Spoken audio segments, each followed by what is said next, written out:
Time for another Hot Air Sports podcast with me, Macca, and my good mate, Mahona. How are you this week, mate? Well, the sun is shining, mate. The sun is shining. Our teams aren't doing any good, but no, I'm not self-harming yet, mate. I'm not self-harming yet. There's other things in the world. Yeah. Yeah, but it hasn't been a good week for our football team, has it, mate? No. Let's get straight into it. This week we've got a busy week and a very special guest joining us in about half an hour's time. So stick around for that one. Cool. I'm wondering, after the weekend's games, do the Premier League referees have a secret competition going to see who can make the most ludicrous decision stick? I think the award this week goes to the Merseyside derby ref, Chris Kavanagh, who somehow saw a penalty when an already stumbling Dominic Calvert-Lewin banged his knee into the back of Trent Alexander-Arnold's head and fell over him. The VAR, the much more experienced Andre Mariner, told him to... you might want to double check that one on the monitor. And he looked at it for all of about 1.3 seconds and stuck with his decision. What's going on, man? Yeah, it was more like 0.3 seconds. He just went, nah. Oh, dude, we talk about it every week, don't we? The VAR, it's just getting more and more ridiculous. As much as I can understand that once you're on the ground, you're out of the game. I mean, he was away from the ball and the guy just smacked straight into him. I just cannot see how you can. Every week, it's just so frustrating. The problem was, though, was it the problem with the VAR? I mean, look, it's awful. VAR, I can watch so much Premier League, and just about every single Premier League game I watch, I go, oh, here we go again. Whereas we watch the Champions League and the UEFA Europa League, and there just doesn't seem to be the same amount of controversy, does there? No, not at all. Is it interpretation or is it just blind incompetence? I don't know, but that penalty over the weekend, Trent Alexander-Arnold gets kicked in the head. All of a sudden, it's a penalty. I thought when he went to go and have a look at it, I thought, okay, there might be some common sense that this actually might work. But he didn't even give it a chance to work because he didn't even look at it. It was almost like he was afraid to say he was wrong in the first place. I think that's probably what it was. And yeah, they're just too much ego or something, mate. It's just shocking. Our team, I think the I can't remember what they call the PGMOL or whatever they themselves. Yeah, I think they're so intent on trying to get every single decision 100% correct that they're just overdoing it. Whereas, and this is my next question: English refs versus European refs, who are better or worse? It's hands down. English refs are worse, because I just think they're trying to get every single thing 100% correct. Whereas, and you never the European referees just seem to be a bit more relaxed about the whole situation and are refereeing the game. And in the Champions League and Europa League games, you know, the game stops for a maximum of 30 seconds, and the referee makes a decision, or we play on. Yep. And think about it, before we had VAR, mate, it was all down to interpretation anyway. So these guys just need to grow up here, make a decision. You know, we'll go with it. But as it is, it's like it's almost like they make the decision first. Yeah. You know, it was like he made the decision and then he thought, oh, well, if I've made a mistake, there is a way for me to get out of this. But there's not really, because they're too scared. You know, it's like they're not looking for common sense. Like you say, they're just looking for the perfect game. And these are imperfect situations. They're not going to be perfect, you know. Yeah, and what the referees have forgotten is that it is a contact sport. So players are going to bang into each other, you know. But you just need to touch somebody in the penalty box, and it's a penalty nowadays. Yep. No, and it seems like outside the penalty box, you can sometimes do whatever in it, and it's never a free kick. I know that's the whole inconsistency of the whole matter. Is, you know, you see a referee award a penalty, and you go, would he have blown that for a free kick if it wasn't in the penalty box? Yeah, and probably 75% of the time, it would be no, he wouldn't. Yeah. And the thing is, mate, if we like before, like I said, if we go back pre-VAR, if we even go back 10 years, maybe to 2010-ish, I would say that the Premier League referees were better than the Premier League, than the referees in Europe 10 years ago when they were making the decisions. They just seemed to be more dynamic. and they just seem to keep up with the game better. They seem to have a better feel of it. And now it's just gone completely the 180. It's completely flipped. You mean it's like Mark Clattenburg and Howard Webb? As much as I disliked those guys, at least they had balls, Yeah. At least they had balls to make decisions. As much as I went, oh, another penalty, Man United, at least they called it, as they saw it. And then they had the balls to sort of go with it. I don't know. VAR can be good. It's the interpretation of it that's wrong for me. It's used, and we're seeing European referees adapt to it way better than English referees. So what about our team, though, mate? I mean, we had 80% possession. We still couldn't score a goal. I mean, and we lose to Everton for the first time in, nearly our lifetime. Yeah, well, we did have good chances, and you've got to give it to Pickford.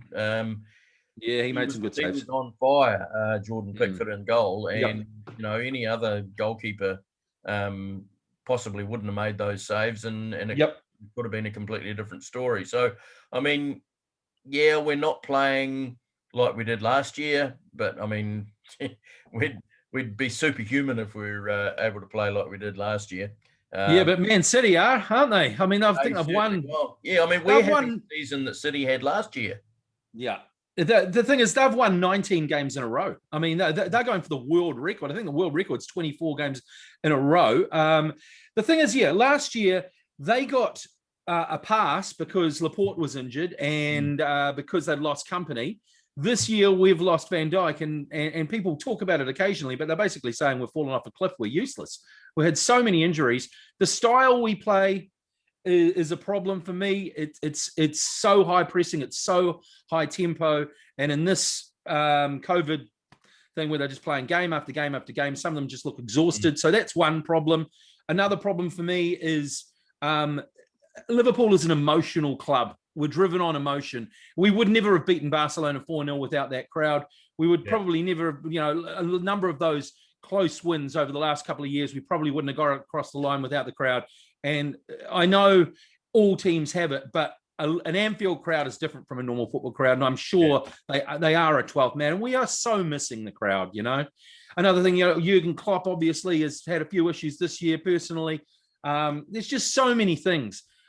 But I don't think it's all over for Liverpool Football Club, man. I'm actually, I'm an optimistic guy. I think this is the sort of thing. Well, let's write off the Premier League.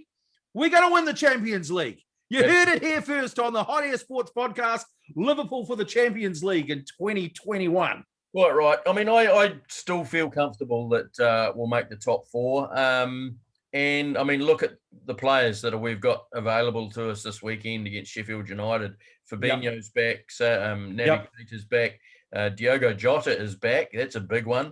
And, of course, boring James Milner's back. So he can bore the pants off Sheffield United. Absolutely. Do you think it might be time, and we certainly don't have the pedigree of a Jurgen Klopp in coaching or managing football teams, but do you think just to change something up, they just maybe try something a little different, maybe a 4-2-3-1 to get more attackers forward rather than just the 4-3-3 that he's played for the last 3 or 4 years? Yeah, when he first came in as Liverpool coach, we tried quite a few different things. I know he was trying to sort of work out what sort of players he had, but he does seem to be quite rigid, doesn't he? He doesn't seem to change a lot with his formations. I don't know. I think obviously this year he's thought, okay, we had such a great season last year. We know the style we play. Let's add a couple of players. Let's just try and go again. And of course, that's been a little bit of a mistake. Maybe he could be more flexible, man. But I especially with the injuries, I guess that's the major problem, isn't it? We just don't have the right pieces to fit the jigsaw together. And by all means, let's try another formation. Another thing that's happened over the last couple of days, mate, is poor old Allison's dad's died. Have you heard about that? Yeah, very sad. Very sad. In a plane crash or something. So swimming. He drowned. Oh, swimming, was it? Oh, yeah. God. I mean, it's the thing in anything. This is just an annibus horribilis for Liverpool Football Club. We've just got, what do you think about the changing of formation? Would you be a little bit more flexible, or you agree with me as far as...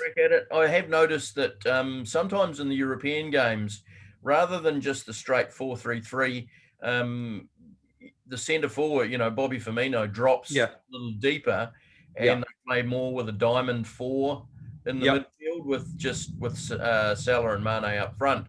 And they seem to adapt to that fairly well. And the one I was thinking of perhaps this weekend would be if Jota can start, it's more than likely he'll probably come off the bench. Yeah, I think so. Perhaps, play a 4-2-3-1, have Mo up front on his own, Sadio Mane wide on one side, Jota on the other, and Bobby in that number 10 role behind Mo.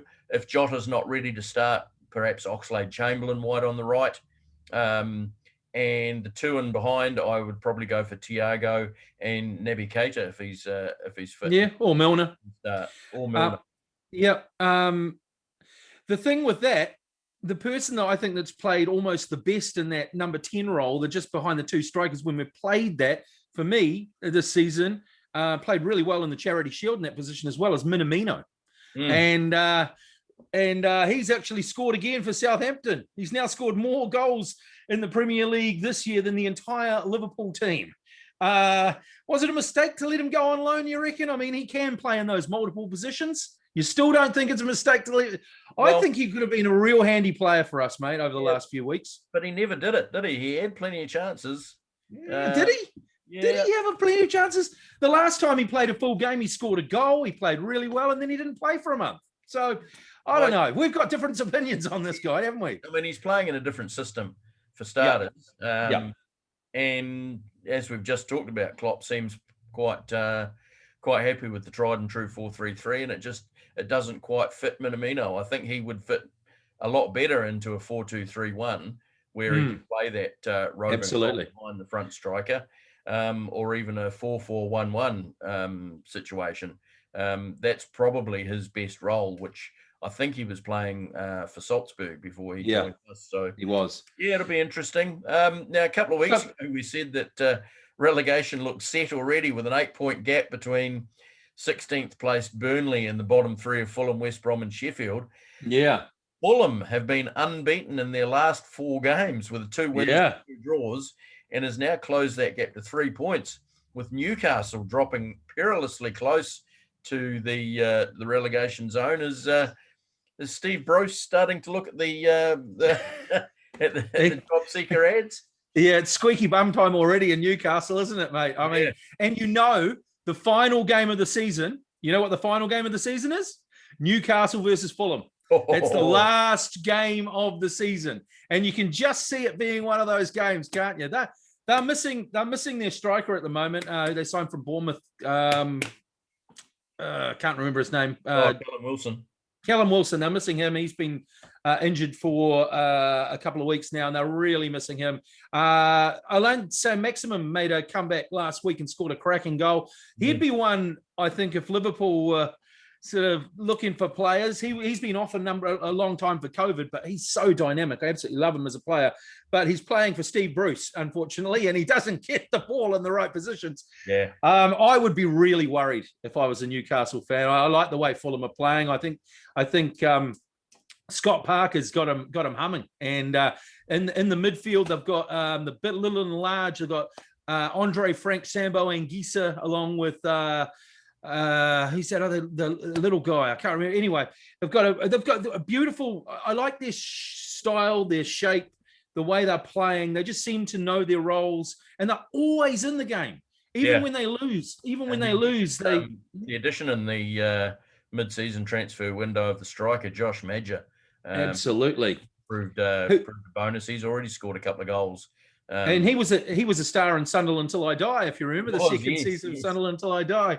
He got to Bordeaux mid-season. He couldn't get out of there quickly enough. But no, he's playing really well. At the beginning of the season, I think. Yeah. No, I would be really, really worried. I would not be surprised if it came down to the final game of the season, Newcastle versus Fulham, and wow, that could be a very expensive game for both clubs, couldn't it? Could very well be. Now, moving on to other things. Mate. Well, actually, before we move on to European Champions League, a potential swap and cash deal with Minamino with Sevilla for Lucas Ocampos. has been rumored. Would that be a good deal? I would love that deal. That Lucas Ocampo, he tore us to bits when we played Sevilla. Yeah. He is very, very tricky player, really good on a dead ball. He's a bit of a diver, but I don't know whether that's a bad thing. I mean, Manchester United are full of them, so and we've got Salah. No, I would love him to become a Liverpool player. Have you seen him play, Macca? I have, yeah. Very, very sharp, very good footwork, and he's got a bit of a nasty streak in him too, doesn't he? From the falling over, but although I mean, I had to laugh the other day. I was had the United Newcastle game on, and Fernandes scored the late penalty, and Peter Drury, the commentator, says, I think we should start calling him Bruno Penandes. Because of the way he takes his penalties. I don't think the Newcastle guys liked the way he took that penalty either. No. Sort of running up to him afterwards, his little skip steps. But he's a diver. But look what he's done to United. And if Ocampos could do a similar sort of thing to Liverpool, get him in, mate. Get him in, I say. Let's go to the Champions League, mate. Good wins for Liverpool, Chelsea, and City in the round 16 of the Champions League ties. While Bayern Munich, Real Madrid, and PSG look set for the quarterfinals as well. Real Madrid won 1-0 yesterday. Bayern Munich just looked awesome. And Juventus and Barcelona look a little bit down and out, mate. What are you making of these Champions League? Well, especially Barcelona getting thrashed 4-1 at home by PSG. We'll talk a bit more about the main destroyer in that game in a minute. But Barcelona are just a shadow of themselves, aren't they, at the moment? They are. Poor old Messi. He's just wandering around with a sad old face, isn't he? And Barcelona. I mean, they're just like you say, just a complete shadow. I don't think their coach is going to be there much longer. I don't think their president's going to be there much longer. I think they're just going to have a complete clear out, aren't they? Real Madrid looked kind of average yesterday. I didn't think they looked that good. Average, yeah. And Atletico Madrid, who are top of the table in La Liga, lost to Chelsea. They did, yeah. So, spectacular goal from Olivier Giroud. Beauty, absolute beauty, wasn't it? The overhead kick. Yes. Two young superstars of world football scored a hat-trick and a brace in the latest Champions League games. If you could only sign one, who would it be? Kylian Mbappe or Erling Haaland? Oh, that is tough, isn't it, mate? That is a tough one. For me, I'm absolutely loving the way that Haaland's playing at the moment, man. His energy, he's like a creature from another planet. Yeah. He just seems to be twice as big, twice as strong, and twice as fast as everyone else on the pitch. I mean, Mbappe's been doing it for 3 or 4 years already. He's a World Cup winner. But for me, I don't know. I reckon Haaland could have the biggest potential. What do you reckon? Yeah, I'm probably more of an Mbappe fan. He's got real afterburners and can just about burn anybody up on a football field off. Interesting note about Haaland was that he actually played against the New Zealand team at the Under-20 World Cup a couple of years ago, and we kept him scoreless. Yeah, and that was the game after he'd scored 9. Yes. He'd scored 9 the previous in one game in the Under-20s, and then we kept them scoreless. So, yeah, we did bloody well in that game, didn't we? We lost to Norway, but we kept Haaland scoreless. Now, as the season goes on, we're starting to keep an eye on the championship. Yep. Norwich looks set to come straight back up with a 10-point lead at the moment, but fellow relegated sides Watford, who are 3rd, and Bournemouth are 6th. They're facing a route through the playoffs. What are your thoughts on those guys coming straight back up? Man, well, Norwich are looking great. I mean, they're just a sensible club. They didn't make a lot of signings when they went up, and they sort of almost planned for going down. And now they're basically playing with a Premier League side or a sort of lower to bottom Premier League side in the Championship. I think they're a cert to come up. Brentford are the interesting ones. They've never been in the Premier League, never been to the top. They missed out last year. The last 4 games, they only had to win 1, and they couldn't win 1. And then they got knocked out in the playoffs. I'd love to see Brentford up. I love the style of play they play, and I like the way that their coach is kind of cool as well, the way he dresses. He just looks like a bit of a star to me. And then you've got Watford, Swansea, Reading, and Cardiff in the playoff spots with Bournemouth, Barnsley, and Middlesbrough coming up behind them. I think Bournemouth could be a bit of a dark horse, man. They've just signed Jonathan Woodgate as their new manager, and he's been doing great things there. They've got a really good squad. So, yeah, I think Brentford and Norwich probably for the promotion. Definitely Norwich. And then, who knows, mate, toss up amongst those other ones. But I love the Championship. It's always good football, and it's just so tough. It's a tough league. What do you reckon, mate? Yeah, as you say, Norwich looks set to bounce straight back. Even though they finished rock bottom and well bottom last year in the Premier League, they have shown in the past they can stick around in the Premier League for more than a couple of years. So, yeah, I think they'll come straight back up. But yeah, as for the rest, I'd love to see Brentford. So would I get up there and stay and get into that second spot and stay there.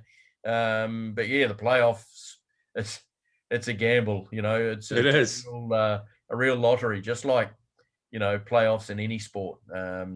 It's a different type of game. You're not, once you get ahead, you start defending stoutly because absolutely. Even if you're dominating, even if you're dominating with the ball, you're like, okay, we're one ahead.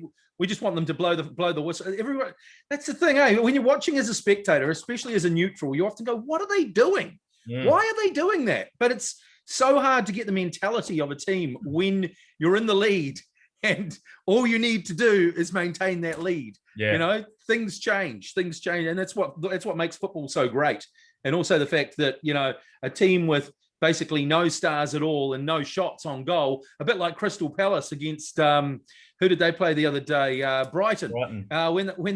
When they didn't have any shots, they got one shot in the 90th minute and scored, and the other team had about 25. And they lose 1-0. That's why football is the greatest game. A team that has no talent can just nick it at the end, and it's just not like that in other sports. You look at the stats add up to the score, whereas in football, not always. Oh, quite right, and we saw that in the Liverpool-Everton game, didn't we? In the Merseyside derby, exactly. Moving across to this side of the world. A draw with Western Sydney Wanderers on the weekend, a loss against a star-studded Melbourne Victory over the last week for the Phoenix, who currently sit last, 2 points adrift of the Victory. Where to from here? Disappointing, Still only 6 points off the playoff spots, but that 6 points is starting to look a long way, 8 games into the season. It sure is, man. It's really difficult for the Phoenix at the moment. I'm feeling quite sorry for them because they're not playing bad. It's what you watch their games. I'm really enjoying their style. It's just they're playing lovely one-touch football. They've got some really good players. I like the look of that Devlin. He's in midfield. He's a handy player. We've got we're looking good, but we just can't score goals. It's almost a carbon copy of Liverpool in a lot of ways. And they're playing well against teams that are rated far ahead of them. I just love to see them banging in a few goals. Of course, David Ball's coming back shortly, so he'll be a big addition. Hopefully, he can start scoring. I feel sorry for Tele. Some of the refereeing decisions again. I mean, obviously, you guys can't complain about the referees, but some of them are just. Oh my God, it's the same with every New Zealand sports team in an Australian comp. We just don't get a rub of the green. It's awful. Yeah. But I don't know, mate. I really don't know where they go. They've basically settled their roster, haven't they? And they've just got to get better. They've just signed a new striker from one of the NSL clubs, Charles Macaulay Ngoy. I didn't see the game over the weekend. He came off the bench, didn't he? He did, both games. He's interesting, very athletic-looking dude. Got a bit of pace about him. It's just whether he can finish. I mean, you're playing up front. For me, the main thing is can you score goals? And he probably hasn't played enough minutes for me to sort of make a proper judgment on him. He looks impressive, but a bit like the Phoenix, they look impressive. They ain't got any points on the bottom of the table, so it don't mean squat, does it? So he starts scoring goals, great signing. Absolutely. So Central Coast currently leading the comp with the Brisbane Roar in second and MacArthur and Western Sydney Wanderers are the top four. It's an interesting top four with no sign. Wouldn't have predicted that. Traditional favourites, Sydney, Perth, Melbourne Victory, Melbourne City. All of those sides out of the top four. It looks like it could be an interesting competition this year, and especially Melbourne Victory. Going into yesterday's game against the Phoenix, they were bottom. Yeah, they've got a lot of injuries. They played with a strange back line up. The Phoenix, back to that game, the Phoenix actually only lost to a couple of set-piece goals. Rudy Gestede was the guy I couldn't remember when I was talking to you the other day. He's played in the Premier League, I think, for West Brom a few years ago. He's a big, tall, powerful 6'3" striker, and the Phoenix just couldn't handle him at set-piece, and that was the reason they lost that. Yeah, I mean, he's a good player in the A-League, great at set pieces. So they're going to be dangerous from set pieces. So, the Phoenix, I mean, it could be one of those seasons. It is one of those seasons, isn't it? It's where teams are like fluctuating. So let's just hope that the Phoenix can rise up the table in the coming weeks. Okay, time to switch tune from football, and it's a big welcome to Fox Sports Arizona game caller and former ESPN host Steve Berthiaume. Welcome, Steve. Good to be back. Good to see you guys. It's been at least a year.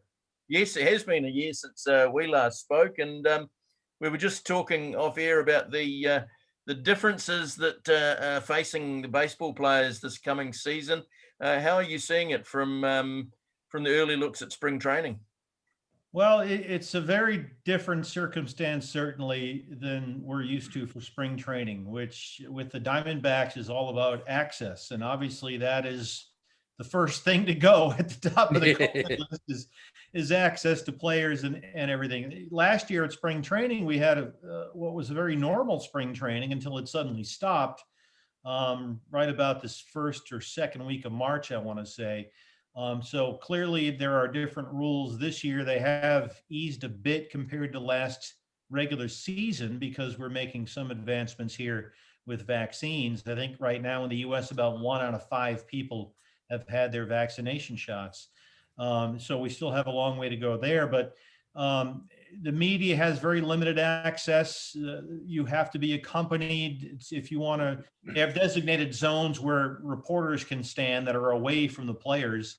And if you want to, as a reporter, go from one zone to the next, you need to have someone escort you over there. They want to make sure that no one outside the tier 1 group, which is the group that has the highest clearance, basically just on-field personnel, no one from the tier 1 group gets anywhere near anyone else, which is obviously erring on the side of caution. Yeah. So for the reporters, it makes life a bit different. Myself as a team employee, I have some extra Zoom access, which is usually helpful. But the big thing for me and guys in my position are the conversations that normally we have with coaches and players in the clubhouse, at a locker, in a hallway somewhere, we can't have. And so that makes our job just a little bit more difficult. So the Diamondbacks, the spring training games start next week. Who are some of the new faces amongst the Diamondbacks group? Well, Ian, I think one of the things that everyone likes about the group is that it's many of the same faces, which on the surface might seem odd because last year was a tremendous disappointment for the Diamondbacks, but it's essentially the same group from 2 years ago when they were very competitive and expected to have a very good team last year. And given the COVID situation and a spring training where you suddenly stop and then do nothing for 4 solid months, and then suddenly get back going and rush toward a 60-game season, that just sort of spun out of control on the Diamondbacks, who have a nice mix of veteran and young players. And some of the veteran players, especially in baseball, it's such a game built on routine that to have those routines interrupted to such an enormous degree really got things spinning out of control. So they have many of the same faces that they expected to have with last year's team. They have added some different guys here and there. They have a guy in Joaquin Soria, who's been a long-time closer in the major leagues, over 200 career saves. He may be the guy closing games. The manager, Torey Lovello, hasn't made that official yet. They've added some bullpen depth, some veteran guys like you've got Tyler Clippard coming back, Chris Davinsky and Ryan Buchter and some other arms in the back end of the bullpen to go with some of the younger guys. They've added Asdrubal Cabrera, the veteran switch hitter, to come off the bench. They were a little bit worried with youth on the bench, so now they've got some, as some guys might say, veteranism coming off the bench. Cabrera can play a corner spot, some second base as well. But largely, it's the same group that they expected would contend last year.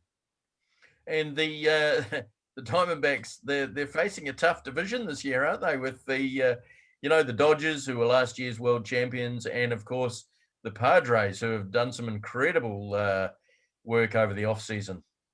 Yeah, that's been a big topic of a discussion with talk show hosts around here talking about the Diamondbacks. And suddenly you've got the two best teams probably in baseball in your division. So you're going to play them each 19 times a year.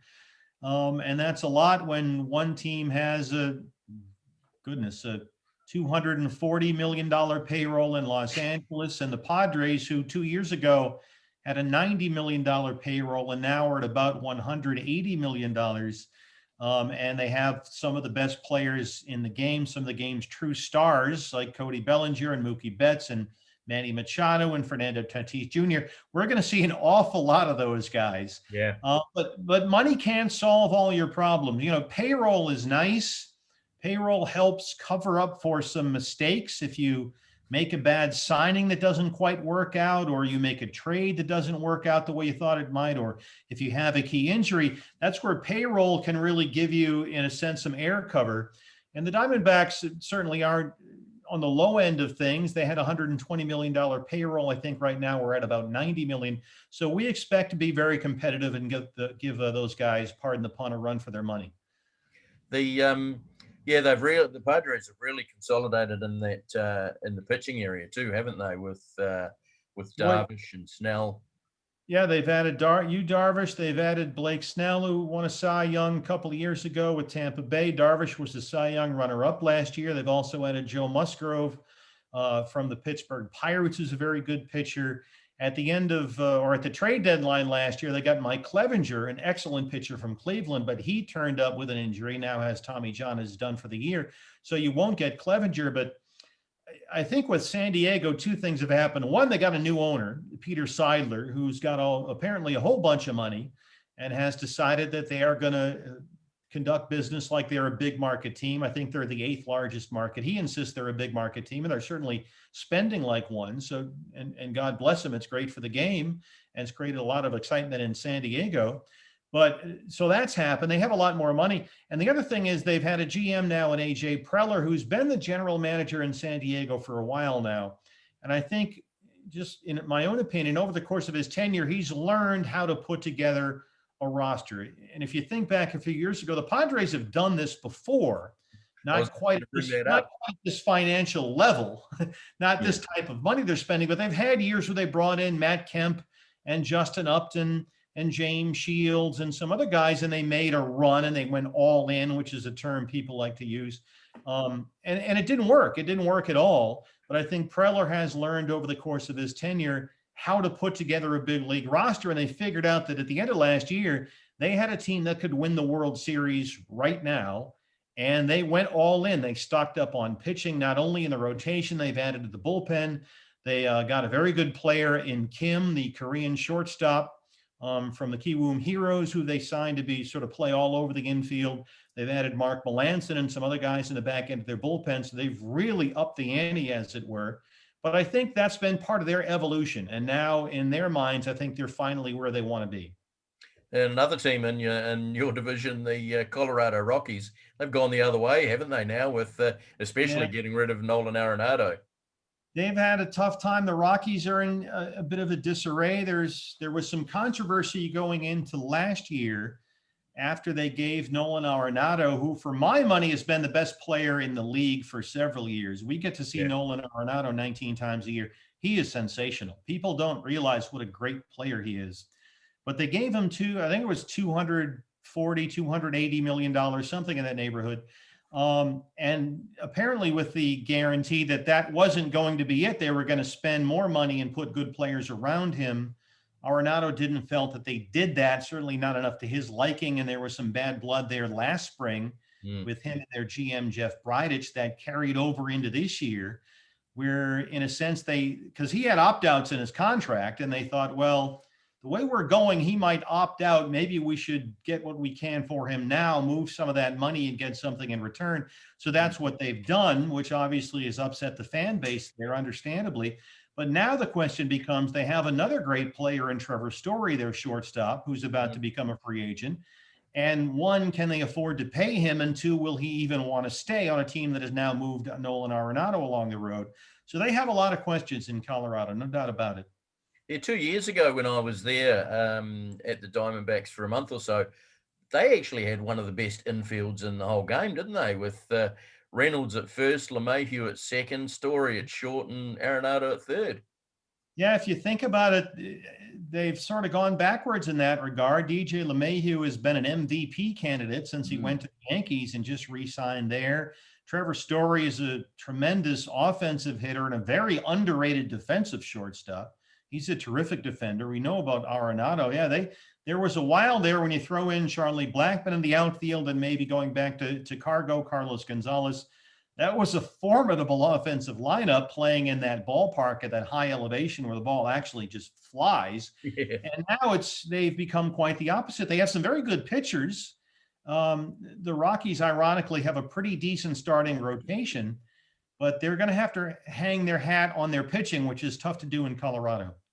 A couple of weeks ago, Aaron and I were talking about the changes that Major League Baseball are making to the balls this year. Tell us a bit more about what's going on there. Well, they looked at it and decided that the last few years, the baseball has been essentially taking off like a rocket. And which off the bat, when you hit it, it's boom. It's like a Mexican jumping bean or a BB or something it just sails. Yeah. So they had all kinds of scientists and people look at it, and they decided that one of the issues was that the yarn inside the ball was wound a little bit too tightly, which was causing the ball to just jump off the bat. So for everything I've read, what they've done is sort of not wind that quite as tightly on the inside of the baseball, so it doesn't quite just take off. Basically, what they think they've done, the physics people tell them that the ball, once it's hit a distance greater than 375 feet, will travel about 5 feet less. So you've essentially, with the baseball, brought the fences in the ballparks in 5 feet, in theory. Now, whether this plays out or not, we'll see. But a lot of people would say, why do you want to take away the home runs? Well, what's happened with baseball over the last several years is what they call the 3 true outcomes, which is when the ball is hit or not, when the ball is pitched, you only have 3 true outcomes that aren't impacted in any way by the defense. That's a walk, a strikeout, or a home run. That's when the defense doesn't come into play at all. And what we've seen in baseball the last few years is those 3 true outcomes happen far too often. The ball is not in play enough. It's got to be in play more often. And part of that might be, would it be such a bad thing if the ball that was hit went off the wall instead of over it? And maybe that might lead to more doubles and triples. That's part of the theory. The other part of the baseball is that while from my understanding, and I might be wrong about this, but the inside of the baseball is sort of wound by machines, but the balls at the factory are still all hand sewn. And that being a human endeavor, it's not always perfect. So from the pitcher standpoint, there is a bit of an inconsistency with this is a baseball from a few years ago, Major League Baseball. There is a bit of an inconsistency in the height of the seams. And so this is something that the pitchers talk a lot about. Each ball, because these stitches are hand sewn by human beings, might not always be the same as if they were just manufactured on an assembly line by robots. So some ball, obviously the height of the seams affect how it moves in the air, and it tumbles and turns and dives. So if you can maybe get a more consistent seam, that's another thing that hopefully they'll find with the new baseballs. But it's going to be interesting to see. But Steve, I think it's great. The ball needs to be in play more often. Surely, though, Steve, how long? I mean, when was the last time they changed the baseball? Surely this baseball's been the same for how many years? And now all of a sudden, because there's more home runs, they go, oh, well, hang on, we have to stop this. Let's look at the ball. I mean, surely the ball isn't the thing. It's the steroids, and it's your parks not being big enough. Maybe they should build bigger parks. Well, some of the parks are maybe too big, especially in our division. Chase Field, where the Diamondback play, is a big yard. Yeah. Coors Field's outfield is enormous at that elevation. San Diego's not a small park. They've moved the fence. They've had to move the fences in San Diego. They've moved them in New York where the Mets play. They've moved them in a bunch of places. And as far as the steroids, the testing is much, much more thorough than it has been back in the Jose Canseco, Linnaeus Bash Brothers era. But they haven't officially changed the ball. Yeah. Pardon my little finger quotes. They haven't officially changed the ball, but a lot of people might suggest that, well, maybe they've kind of toyed around with it a little bit. Nobody is sure for certain, but this is the first time that I can recall in quite a long time where baseball has come out and said, okay, this is what we've done with the ball. This is what we think it will do, and this is why we're doing it. And so that's been the official press release, and we'll see what happens. I suppose at least they're being transparent about it, right? At least they, and you're right. When Kansas City won a few years ago, they won basically because they were great running around the bases, and I loved watching that. I loved the style of baseball they were playing, and that has completely changed in the last few years, hasn't it? You know, it's interesting because baseball people are now saying that the game isn't as much fun to watch. And I thought that was very telling. Don Mattingly, who did a terrific job with the Marlins last year, their manager, got them into the playoffs and won a playoff series, beat the Cubs at Wrigley Field. Yeah. But he was asked after his team was eliminated, did you watch the postseason? And Mattingly said, no, it's unwatchable. I don't enjoy watching the game the way it's played right now. Theo Epstein, who, of course, won World Series with the Red Sox and then was the architect of that Cubs World Championship team, he resigned, saying that, you know what, baseball's not as much fun to watch, and it's kind of my fault. I'm paraphrasing, obviously, but he said, you know, the nerds like me, because we figured out how to make analytical advantages in the way we approach the game, it's worked, we've won, but it's not quite as much fun. So you've got baseball people saying this now. How can we make the game more entertaining? And it goes back to the ball has to be in play more often. That's part of it. And they're also embracing personalities. Ken Griffey Jr. now works for Major League Baseball, and they're trying to put together a group of people that will add what they might call a little bit more swag into the game. That's something that Fernando Tatis Jr. brings. People love the way he plays the game with verve and joy and happiness, and he's jumping up and down and smiling and dancing. And now he's got ads for BMW and for Adidas and for a bunch of other things. He's on the cover of the video game this year, and MLB The Show, which I play all the time. 50-plus-year-old man, that's a whole nother story. That's okay, mate. You're in lockdown. You're allowed to do these things. Yeah. And believe me, I needed it during lockdown.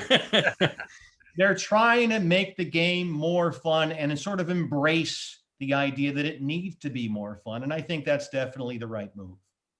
Just moving away from the National League West, having a look around some of the other divisions, what do you see as some of the more exciting division races this season? Well, I think as we discussed, Ian, the NL West is going to be fairly top heavy with the Dodgers and the Padres, probably the two best teams in all of baseball. I think the National League East is going to be extremely competitive. That's a very tough division. Everybody has improved. The Nationals, I think, did a very nice job in sort of putting their offensive lineup back together. They have Juan Soto, who's one of the most exciting players in baseball, and they have their three big pitchers in Strasburg and Scherzer and Corbin back. The Mets have rebuilt their rotation. They've added Francisco Lindor, another superstar player who they got from Cleveland. Even the Marlins, the Phillies were able to keep JT Realmuto, their catcher. They've added Archie Bradley, a former Diamondback, to their bullpen, which was a disaster last year. They have Bryce Harper. They're a very interesting team to watch. Even the Marlins, who might be the last place team in that division, were a postseason team last year and have what a lot of people think is one of the most underrated starting rotations in all of baseball. They have some very good young pitching, the Miami Marlins. So I think the NL East is very competitive. I think the West is very top heavy. And the American League, it's a little bit more wide open. I'm not quite sure what to make of the Rays. They might be taking a step backward. Yeah. The Red Sox are trying to sort of recover from their World Series championship team and what's happened since that. The Yankees are a contender, but a lot of people think the Yankees really didn't do much in the offseason. That, like, people think, hey, you're the Yankees, you should be spending a lot of money. Well, they didn't. They brought in some fringy guys who might be high upside guys, but are certainly no guarantee. So they weren't very Yankee-like in the offseason.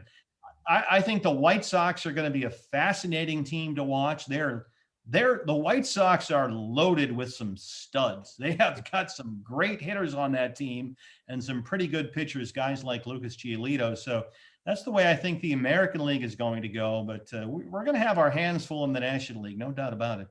Hey, Steve, Aaron wants to ask you about his beloved team. Yeah, mate. I'm going to say I'm a long-suffering Mariners fan. Oh boy, I've been a fan more than ever. Yeah. Can you just please tell me some good news? Anything good? Well, they fired their president. Yeah, I saw that. I don't know if you saw that. He came apparently earlier this month. He had a Zoom call or an address to some organization and said all the things out loud that the players union has always accused the owners of doing. Yeah. He basically said, oh yeah, we totally do that. And that didn't work out so well for anyone involved. The union's thrilled. The players union was applauding him on Twitter. But that's not, as Joe Girardi might say, it's not what you want. But the Mariners have some very good young players. The interesting thing, I think, with Seattle will they react to what their former president came out and said about manipulating service time? Will they react with Kalenic and some other guys by putting them on the roster right away and saying, "Oh, see, we're not doing that. We're making the major leaguers today," or will they wait? That'll be the interesting call for me with Seattle, but. I think they're going to have a challenging season. I think a big question for me coming up to the season is, are we going to see some fans in the stands this year? That's true. Well, I hope for Seattle's sake, because we didn't get to go there last year, and I love that ballpark. It was Safeco Field, it's now T-Mobile Park, I think, but boy, that's a beautiful ballpark. I can tell you, Ian, that Diamondbacks spring training tickets went on sale and sold out in less than 24 hours. Ooh. So everybody here is thrilled with that. Now it's only going to be 2,200 fans a game to start. Yeah. So, and how big's your stadium? Well, the spring training facility at Salt River Fields here in Scottsdale, that holds somewhere between 10 to 12,000 people, depending on the outfield grass, which is that open berm seating area. But like, for instance, in a lot of ballparks now, you go out to the outfield where there were no seats. You could just sit on the grass, bring a blanket, lay out with the kids and have a great experience. Now on that outfield grass, in some of the parks I've seen, there are these big squares spread out over the course of the outfield where you can sit here, you can sit here. It's like the old Hollywood squares with Paul Lynde for people over a certain age. But yes. You have to basically stay in your square. And the idea in the seated areas is that they've got little areas of seats somewhere between 2, 4, and 6 people, little sort of pods, bubbles, where you can sit, and it's obviously socially distanced away within each section. So we'll see. We're planning on having fans. The spring training tickets sold out almost immediately, and we'll see how it goes. Hopefully, as the vaccines really ramp up under the Biden administration here, and we can get back to where we should have been at this point last year, we'll make real progress. And hopefully by summertime, we've got some half full ballparks at least.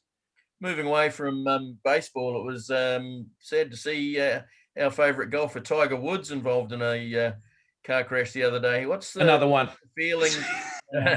What's the feeling over in the States about that? Well, the first feeling was, oh goodness, because I don't know if you guys saw the Tiger Woods documentary that HBO did. came out about a month or so ago, which obviously went through all of everything that he's been through and why he might have gone through some of it. But the first thing he thought of was, well, I hope Tiger, first of all, I hope he's okay. And second of all, I hope he's not going through another personal crisis that was outlined in the documentary. But everything seems to be okay. The injuries were very serious, but not life-threatening.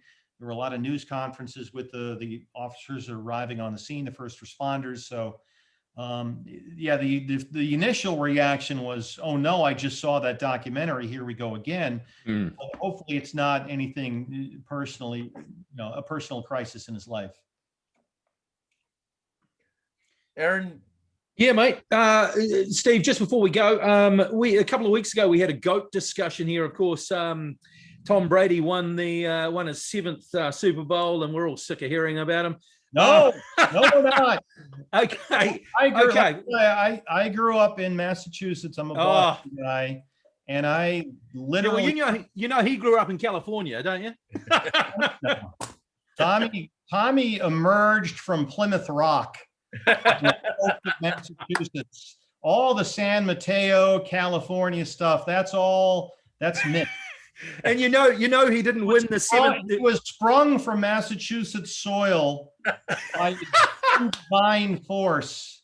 But I grew up about 10 minutes from Foxborough Stadium. You know, he didn't win his seventh one for the Patriots, right? He didn't win it for you guys. Yeah, but I'm okay with that. I don't hate on Tom Brady. I don't understand the people that do. I understand if you're not from Boston and you're just sick of him winning all the time. I get that. But as a Boston person who I go back to old Foxborough Stadium when it was a little dumpy stadium with cold metal bleachers next to a harness racing track, and Steve Grogan was the quarterback. That was the Patriots I had as a kid. So when they started winning Super Bowls every year, and they would have won two more had the defense not let them down twice in the final minute against the Giants. Oh, you poor thing. Poor thing.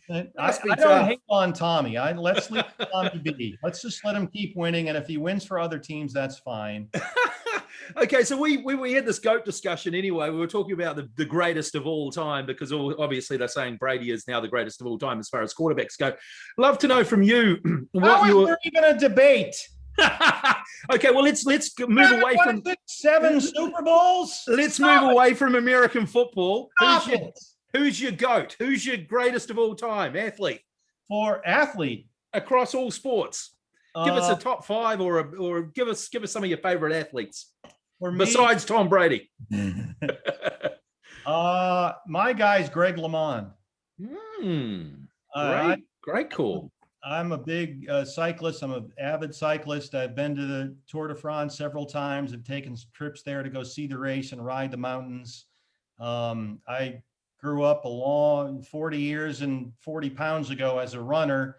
And then I sort of had knee problems, as most runners do, and I switched to cycling and really got into that. I love European cycling, the culture of the sport. I follow all the spring classics, the Tour of Flanders, Paris-Roubaix, the Ronde van Vlaanderen, and then into the Tour de France. So I'm a big cycling guy. So I was a high school person and a college person in the early to mid 80s. When Greg LeMond burst on the scene. He was world champion in 83, finished second in the Tour in 85, won it in 86. So that's right when I was really getting into it. So Greg LeMond is my guy. That's an absolutely awesome call. Have you seen the documentary Slaying the Badger?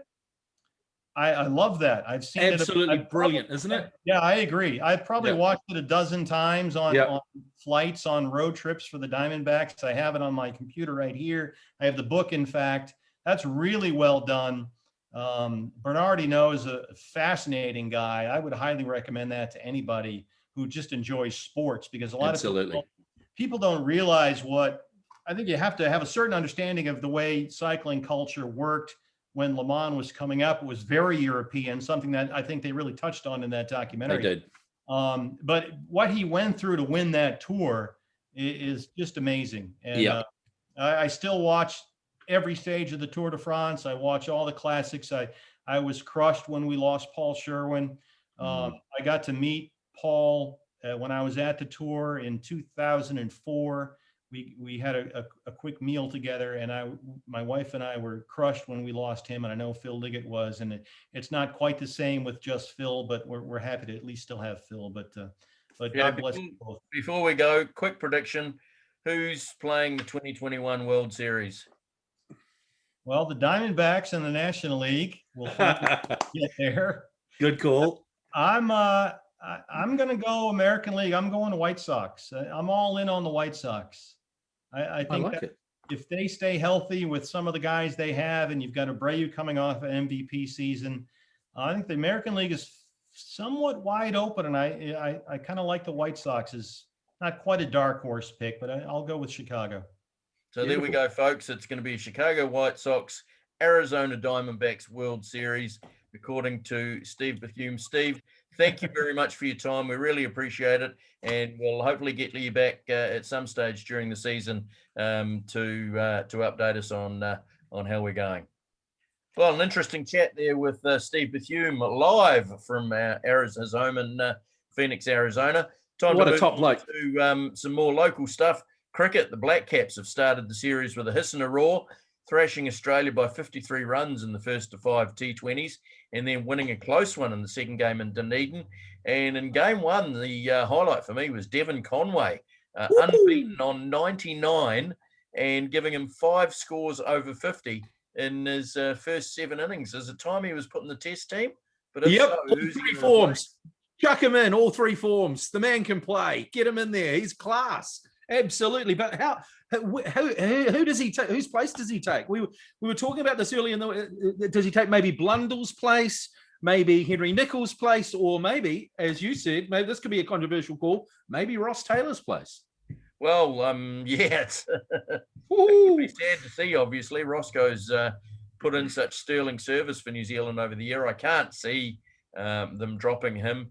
The other one I read yesterday was an interesting one, was the tests against Pakistan and West Indies, the person batting 6, whether it was Mitchell Santner or Daryl Mitchell, yes, haven't really contributed much with the ball. So do we just go with chuck him in at number?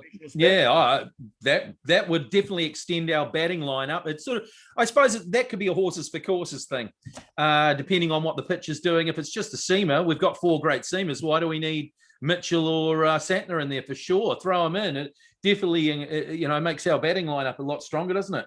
It certainly does. And of course, if the wicket does turn a wee bit, I'm sure Captain Kane could roll his arm over for a few overs. But well, Joe Root did it, didn't he? He certainly did, and not to the extent that it's helped his team, because England are now out of the reckoning for the World Test Championship after they were thrashed by India in the second and third tests. And so there's only 2 teams left that we can play, India or Australia. And that's right. So depending on the result of that last test, if it's a draw or India win, India will play us. If that's England right. win, we play Australia in the final. That's right. That's exactly right. We've got it right. But that third test only lasted 5 seconds. We were talking about the second test a couple of days ago, going, oh my God, what a pitch. It was just a Bunsen burner. Well, I suppose it's the Indians' priorities. Then they start the kick off this next test the day before yesterday. It's all over. Red Rover. It's gone. 5 sessions. Talk about a Bunsen burner. It turned square. Joe Root picks up 5 wickets. And they still can't win the match. Poor old England are gone. They've got to do something in this next test. It was they were saying, though, maybe it was more the pink ball than the pitch. I think it was probably a little bit of both, to be fair. But India are allowed to prepare their pitches like that. They're in India. Exactly. We prepare green pitches. We can't complain. Let's just hope the Lord's pitch is a green one.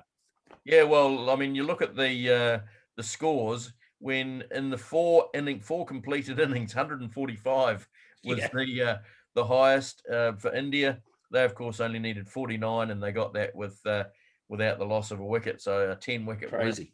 Crazy. So it's looking like a Black Caps India. I'm going to say Black Caps India World Test Championship final. Yeah, I think it's a big ask to get England to come back after those 2 absolute thrashings. Absolutely. But Australia will be praying for it for sure. It'll be the first time Australians have been rooting for England in a long, long time. Absolutely. Now, we have got a new millionaire on the New Zealand cricket scene. Kyle Jameson has scored big in the latest IPL auction. He scored himself $2.86 million after being picked up by the Royal Challengers Bangalore. That's crazy money considering he hadn't played T20s and he looked kind of average last night, didn't he? He certainly did. They've picked him up on the back of sterling performances in the Test game. So yeah, I hope for his sake it works out for him. I hope so too. Not get many games over there, but the big thing for me is we've just talked about Devon Conway and 5 scores over 50 in his first 7 innings, and he picked up.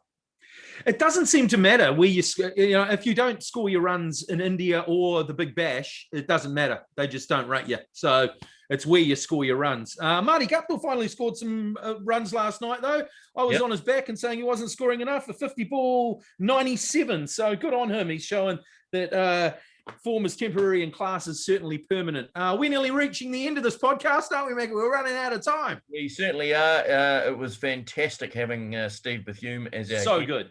And as I said when he departed, that we'll definitely try and get him back during the season to give us an update on not just the Diamondbacks, but how baseball in general is going and any other great sport that's going on over in America. So I hope you enjoyed this session. As I say, we'll do it again. So it's a good afternoon from me.